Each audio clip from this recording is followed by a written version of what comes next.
अब आप ये बताइए कि आप ऐसे प्रोडक्ट को खरीदेंगे जो भरोसेमंद ना हो, रिलायबल ना हो? क्या आपकी कंपनी ऐसा प्रोडक्ट खरीदेगी, ऐसा सामान खरीदेगी जिसमें कमियां हो, डिफेक्ट्स हो?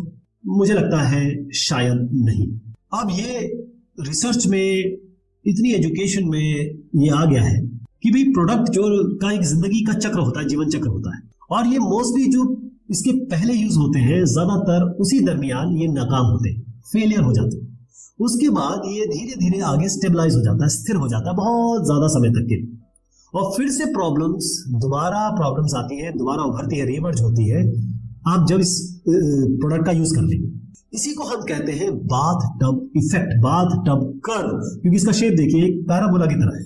तो जो एनवायरमेंटल स्ट्रेस स्क्रीनिंग है, इसका मेन काम ये है ताकि शुरुआत में जब बच्चा है, प्रोडक्ट इन्फेंट है, शिशु है, तभी आप प्रॉब्लम्स को दूर कर दे, कम कर दे जितनी दिक्कतें हैं। जब आप प्रोडक्शन कर रहे होते हैं, मैन्युफैक्चरिंग कर रहे होते हैं, तो ईएसएस आप यहां पर इसलिए लगाते हैं ताकि आप इस प्रोडक्ट के सामान की विश्वसनीयता, रिलायबिलिटी को बढ़ा सके, और खासतौर पे जो वारंटी के कॉस्ट आने हैं, खराब होगा तो आपको वारंटी का पेमेंट करना पड़ेगा, वो कम से कम किया जा सके। तो ईएसएस एक ऐसा मेथड है, एक स्क्रीनिंग मेथड है, एक जांच का तरीका है जहां पर हम प्रॉब्लम उसमें डालने की या निकालने की कोशिश करते हैं, डिफेक्ट्स को जानने की कोशिश करते हैं, त्रुटियों को जानने की कोशिश करते हैं जो आएंगी माहौल से, पर्यावरण से, एनवायरमेंट से, उसके तनाव से। अगर आप दिक्कतें, प्रॉब्लम पहले ही निकाल लें, इससे पहले कि ये कस्टमर के पास पहुंचे, बेहतर ये रहेगा कि क्वालिटी अच्छी आप प्रोवाइड कर रहे हैं और जो भी वारंटी के एक्सपेंसेस हैं, खर्चे हैं, वो बच जाएंगे आपके। तो ईएसएस स्टैंडर्ड, अगर हम IEC 60068 की बात करें, तो इलेक्ट्रॉनिक्स प्रोडक्ट्स के लिए जो भी जलवायु या थर्मल परीक्षण है, क्लाइमेटिक एंड थर्मल टेस्ट, वो IEC 60068 में कवर हो जाते हैं। और अगर आप रक्षा की बात करें, रक्षा सेक्टर, मिलिट्री सेक्टर की बात करें, तो यहां पर है मिल स्टैंडर्ड 202G, मिल स्टैंडर्ड 883 और मिल स्टैंडर्ड 750। अब एक रेलवे लोकोमोटिव यानी रेलवे के डब्बे, और वहां पर आप एक नियंत्रण सिस्टम अपना लगा रहे हैं। तो ये जो सिस्टम्स हैं, ये कहां काम करेंगे? जहां पर झुलसाने वाली गर्मी हो, स्कॉर्चिंग हीट हो, या फिर अत्यधिक सर्दी हो, एक्सट्रीम विंटर हो। इसके अलावा ये रेल के डब्बे कहां काम करेंगे? ये काम करेंगे जहां पर बहुत वाइब्रेशन होगा, कंपन होगा, ऊबड़ खाबड़ पटरियों में। और अगर किसी कंट्री में स्पेशल, जैसे कहीं बहुत ज्यादा नमी है, आर्द्रता है, वहां इसको काम करना पड़ेगा उन मौसम में। तो कैसे ईएसएस काम करता है, कैसे मदद करेगा आपकी?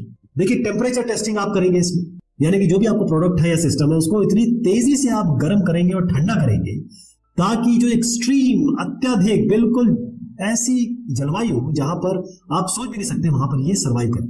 जैसे आप -100 डिग्री सेंटीग्रेड से 200 डिग्री सेंटीग्रेड तक इसे चेक करें, काम करता है कि नहीं करता। इसके अलावा आप टेम्परेचर को बहुत तेजी से चेंज करेंगे, यानी कि तापमान परिवर्तन की जो दर होगी वो हर मिनट 60 डिग्री आप चेंज करेंगे, और देखेंगे कि भाई प्रोडक्ट क्या करता है। अब यही रेलवे लोकोमोटिव का एग्जांपल अगर आप लें, तो वाइब्रेशन टेस्टिंग आप कर सकते हैं। ये सिस्टम को इस तरीके से हिलाया जाएगा, इस तरीके से शेक किया जाएगा जैसे कि ऊबड़ खाबड़ पटरियां होती है, उनकी नकल करने के लिए, बम्पी ट्रैक्स, ये जानने के लिए कि वो खराब ना हो जाए, बराबर लगातार खड़खड़ाहट से, कांस्टेंट रैटलिंग से। तो इसमें बेतरतीब कंपन यानी कि रैंडम वाइब्रेशन दिया जाएगा, 50G रूट मीन स्क्वायर, या फिर 3000 फ्रीक्वेंसी रेंज। अब कुछ स्पेसिफिक कंडीशन है भाई, जैसे ह्यूमिडिटी है, तो ये सिस्टम, ये जो आपका रेलवे का लोकोमोटिव है, तो काम करना चाहिए। तो जो सिस्टम को, इस रेलवे के डब्बे को हम बहुत ज्यादा आर्द्रता, मॉइस्चर, नमी से एक्सपोज करें, क्या ये काम करता है? अगर शदीद बारिश हो रही है, बहुत ज्यादा बरसात हो रही है, वहां ये काम करता है कि नहीं करता? जैसे 10 डिग्री से लेकर 98 डिग्री तक सापेक्षिक आर्द्रता, रिलेटिव ह्यूमिडिटी से इसको एक्सपोज किया जाता है। तो इन परीक्षणों का आयोजन, we are conducting this process क्यों कर रहे हैं? ताकि इंश्योर हो सके कि जो कंट्रोल सिस्टम है, नियंत्रण प्रणालियां हैं, या फिर आपने आपका रेलवे का डब्बा है, यह खराब ना हो जाए जब इसकी सबसे ज्यादा जरूरत हो।